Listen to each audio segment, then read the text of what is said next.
kõrgepingemast 220 kilovolti läheb püstitamisele.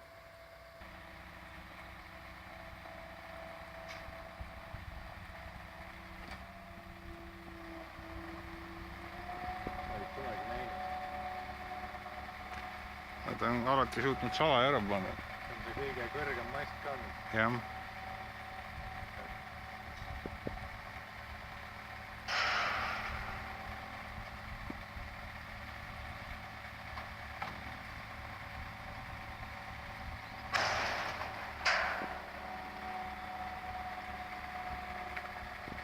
Kahe kraanaga. Vau, mul on pilt täpselt niimoodi, et teine kraan nii teise tagant ei paista väljagi.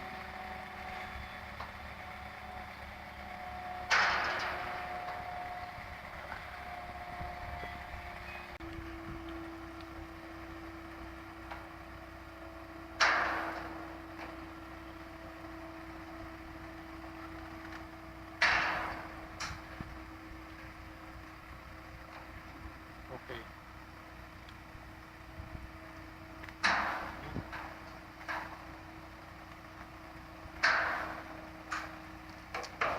Ma arvan ka, et täna pigem arvestame sellega, aga ma kohe hakkan uurima seda mina asja.